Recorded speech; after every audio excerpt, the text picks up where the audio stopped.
carbon-to-carbon-to-carb additions. Do you mean Markovnikov?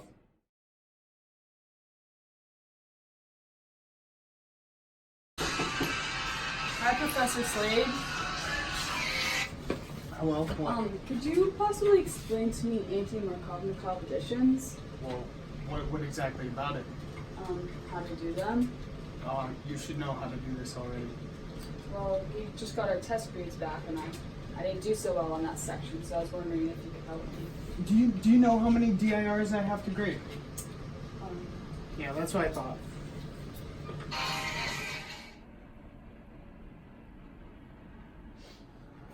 Hey, Anna. What's up? I was wondering if you could help explain anti-Markovnikov additions to me. You mean anti-Markovnikov additions? I was just helping a student do that. Awesome. Let's look at the board. I'll walk you through the reaction of 1-butene to 1-bromobutane. Remember, the important thing here is that we're not only generating the propagating radical at the beginning through the initiation, but also at the end through the propagation. The propagating radical, the regeneration of it, is what drives this reaction. So let's start. Let's look at ROR, but in the more general sense, a peroxide which initiates this anti-Markovnikov addition. To represent the movement of electrons, I'll use single-headed arrows as opposed to the double-headed arrows that I'm sure you're far more familiar with. So we'll have one electron from this bond on the peroxide moving to this oxygen, and another one of the electrons moving to that oxygen, which will yield OR dot and OR dot. Now that's only the one step of the initiation. There's always two steps to generate the propagating radical. So you have the one electron coming from the OR dot and one from the HBr bond combining, and then one electron from the HBr bond also going to the bromine. That generates our Br dot, our propagating radical. Now let's move on to the propagation itself. Can you still see, Anna? You have the propagating radical here, and now we introduce the 1-butene. So, again, I'll represent the movement of electrons through single-headed arrows. You have one electron coming to meet one electron from the 1-butene, and then another one of the electrons in this pi bond goes to the second carbon in the 1-butene. That generates this radical here and HBr.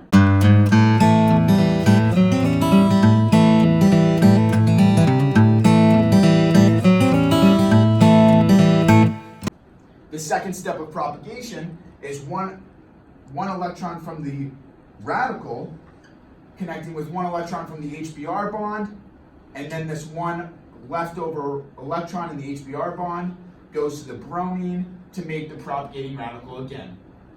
Now, termination is just any combination of two radicals throughout this entire reaction. So it could be the propagating radical combining with the propagating radical. It could be this radical combining with itself, whatever you want. So, Anna, pretty clear, right? Any questions? How do I know it doesn't add to the second carbon? Maddie, little help? Sure, Charlie. So the difference between a Markovnikov and an anti-Markovnikov addition of Br is all about the intermediate.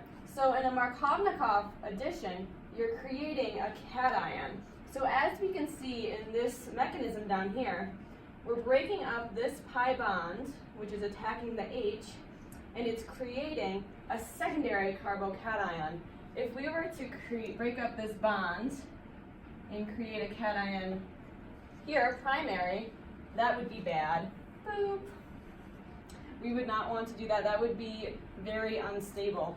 So that's the same thing we did in the anti-Markovnikov reaction Charlie showed you earlier.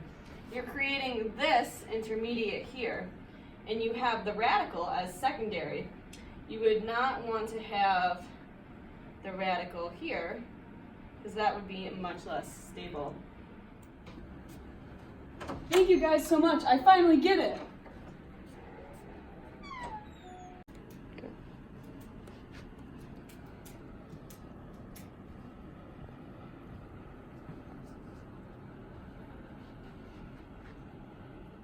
Anna, great job. You finally understand anti-Markovnikov addition. It makes me so happy. I want to try a cartwheel. Ah, I gotta go tell Slade. Hi, Professor Slade. Just a second. Hi, what is it? I just wanted to let you know I got an A+ on my final exam. Cool, great. I have a lot of DIRs to get to, so. Okay.